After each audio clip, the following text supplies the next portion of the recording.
Hey Matthias, you know, AGVs are boring and AMRs are state of the art. Rumor or truth? And this is exactly what we're going to explore in today's fifth episode. Automation Awakenings, your weekly dose of best practices for logistics automation.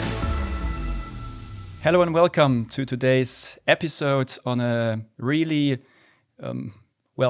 widely discussed topic, the difference between AGVs and AMRs.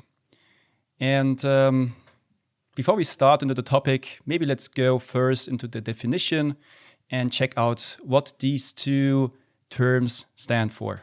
Yeah, so let's start with AGV. So AGV is an automated guided vehicle. A pretty difficult term. I mean, at the end, both are mobile robots because AMRs are autonomous mobile robots. So it seems that the main difference will be that the ones are automated and the others are autonomous. Right. So both start with A, but the difference is quite huge between being automated and being autonomous. And as we already mentioned in the introduction, we want to explore this difference in today's episode. And both are mobile robots, that's for sure. So they are made for transporting goods, basically, right? Yeah, they have that in common. This is what they have in common, that's for sure. And still there is a bunch of differences. So maybe let's dive into them. And I would go with my go for check. Okay. And just yesterday, as we visited one of our partners, I actually used this term and I liked it a lot. Because my first question always is, does this mobile robot do obstacle avoidance? That's my first question to explore if this is an AMR or an AGV. Because obviously, the AMR would detect an obstacle and it would try to go around it. On the other hand, the AGV is just stopping in front of it and is waiting until this obstacle is removed or until someone manually guides the AGV around this obstacle. Absolutely. So I can add something that they have in common here. I mean, to be clear, the one is going around the obstacle. The other one will stop. But important is that both will stop in case there is a human interaction, right? So don't mix up these things. Both are safe devices. They can work alongside with humans in general. Yeah. Maybe the autonomous ones more than the automated ones, because the ones will stop and will beep, and you have to do something about it, and the other ones will try to go around also human obstacles. Correct. So as I just mentioned, just yesterday we've been visiting a partner of us who had different AGVs and AMRs driving around, and it was quite impressive to see the AMRs basically, just heading towards you and then detecting you, I don't know, like 10 centimeters in front of you, stopping, and then basically recalculating the route and going around you. So that's always a great feeling, and it's fun to watch, actually. Yeah, and the newest generations, they are even pretty dynamic. Yeah, there are robots even in restaurants, which pass by guests even or kids who have no special safety training, or there's no safety engineer on site available. Yeah. And so they are safe and still dynamic in their obstacle avoidance. Right. So on the other hand, what would the AGV typically do? Stop. And Right. beep. And beep. Flash some lights. You will get some information if you have in your fleet software and some operator first level support. Has to check what happened. Right. So that's pretty much maybe the most visible difference in practice when you're on the shop floor. But of course, if you now deep dive into the technology which stands behind it, you will pretty soon go into the navigation of these two Absolutely. of these two different technologies. And for the AMR, quite clearly, they have the ability to move freely and using existing infrastructure on the shop floor that they detect to navigate themselves through this area. So what they basically use to do that is a technology that is called SLAM. And there is different kinds of SLAM navigations, which we're going to discuss in another episode because it's quite interesting. But for the AGV, it's quite different, right, Olli? Yes, for the AGV, it's completely different. There are also different technologies which are used for AGV navigation. The simplest one are magnetic stripes, which you have to just attach at the end to the floor. Different kinds of wires, other markers which are on the floor. Or they use this structured environment. Okay. They could also have sensors. That's, I think, a new type already of the AGV, which makes it more similar to the AMR. But usually they require a pretty, let's say, nice or a well-suited environment, which they can read. Yeah, we have to deep dive in another episode into that. But in general, they need some changes in your infrastructure. Some reflector tapes, for example, need to be attached. And this is a big difference because for sure, if you implement an AGV, you will need to adapt your infrastructure more or less depending on the AGV at the end. Yeah, fully agree to this. And that basically leads me to the third difference, which goes a bit into the cost of ownership category. So let's say compare these two technologies with regards to costs. I know it's hard. You're the expert, so I'm happy to have you on board here. But my understanding is, and correct me if I'm wrong, that the AMR will be much more expensive than an AGV because it has, a lot more technology on board, advanced navigation, for example. But it would require way less changes or investments into your infrastructure. In best case, even no changes. Exactly. In the infrastructure. Exactly. Zero cost then. Yeah. Zero cost. So you mentioned magnetic stripe, reflectors. Then the really old AGVs, they would have the wire in the floor, which you have to drill. Oh my God, yeah. It's old school. Yeah. And with an AMR, basically, you just deliver it, you unpack it, and you do some, obviously, some integration on in the shop floor. But after that, it just runs smoothly in the existing environment. Yes. And another important point regarding the total cost of ownership is you don't have to change your infrastructure. Yes. And then if you adapt your layout, your map, you change the position of the destination of your pallet, for example. Yeah. Or you move some machines, or you even move the whole high rack or whatever. Yeah.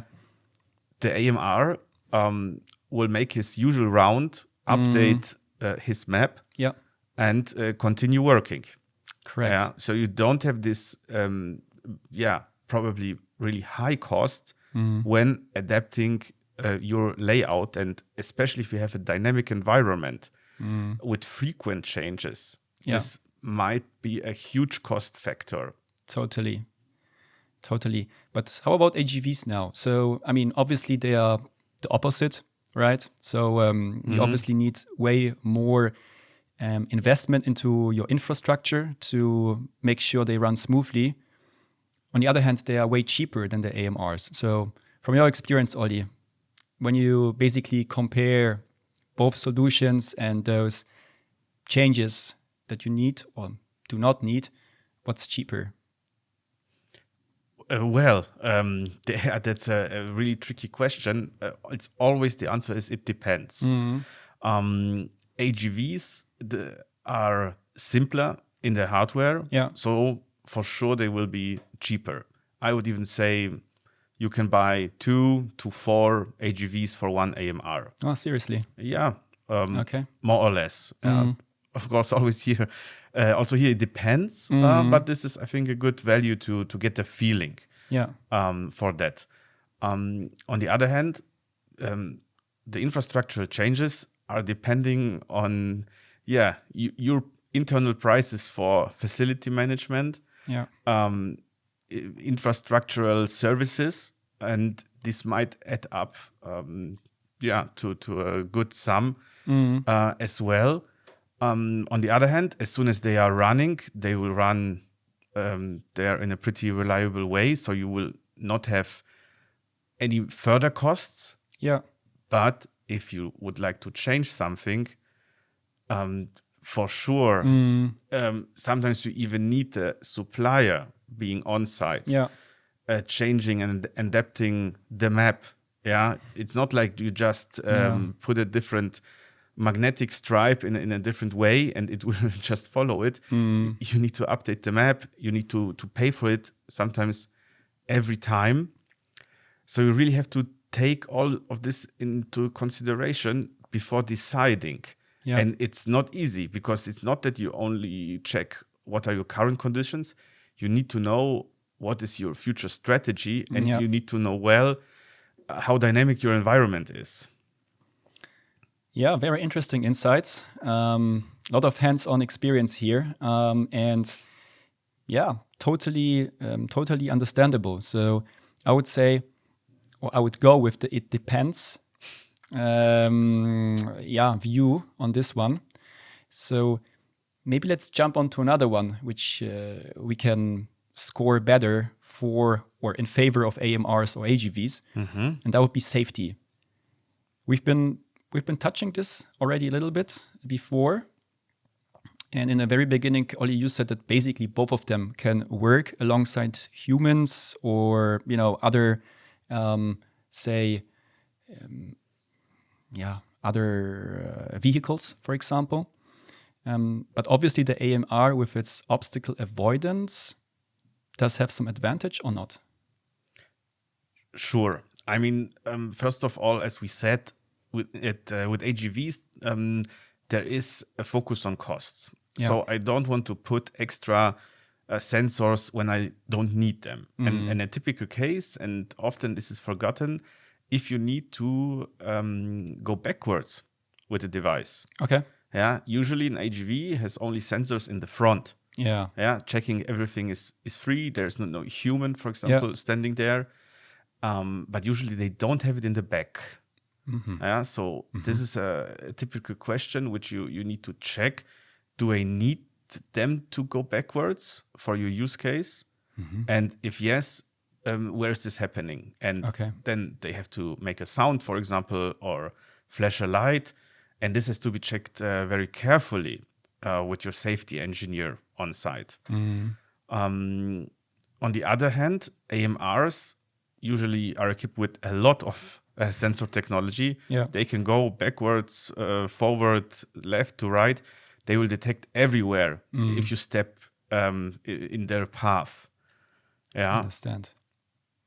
But in general, this important message, both of them are safe. Just that with AGVs, there are more questions you need to check. And I mean, it's also not a problem if an AGV goes backwards, but it would not stop, right? So it would really just continue bumping into you. But this happens then in specially controlled zones with usually only people working there who are instructed and so on. I actually have a case where I think AGVs are way better than AMRs. Okay.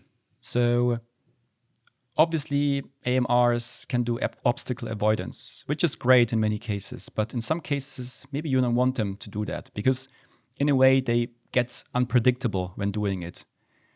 So imagine you have really, really heavy stuff on your mobile robot, say a ton, two, really, I don't know, huge cars or like car bodies. And in this situation, I think you don't want this mobile robot to do obstacle avoidance. You simply want it to go, following a predefined path to make sure that it doesn't do crazy things with this really huge load on top of it. Yes, absolutely. And I think here we are coming into the category of reliability. Yeah. And I see here AGVs, as you said, they are carrying out these tasks. They are taking always the same path, very straightforward, very simple. They use the same way. They don't change their path. They will just stop if there is an obstacle. But that also means their behavior is predictable and plannable. Totally. Yeah. If there is no obstacle and they just run as they should, they are on time, very efficient, and they're performing their task in the time you calculated. Yeah. Cool. So I think, again, I would say also with the safety aspect, you have to carefully check what you need and what you want. And both of these technologies have their advantages in the field. Yes, for sure. I mean, if I'm thinking about AMRs and reliability, they are hard to predict. Yeah, it depends what will happen on the path. If the AMR several times has to detect an obstacle, go around, you are not sure if it will arrive at the destination in the time you've foreseen. Yeah. It's always a surprise. Totally. So if you have really, really tight takt times on your production line, for example, that's again something that's, might disturb the whole supply. So you want this vehicle really to be predictable in the first place. Yeah, what we already discussed a bit also is the fact of deployment. So what's easier, what's harder to be deployed on a shop floor? Yes, I mean, we have AMRs. You buy them, you unbox them, and you do the first round, or the AMR is even doing the first round, more or less, alone, or with some joystick or smartphone navigation.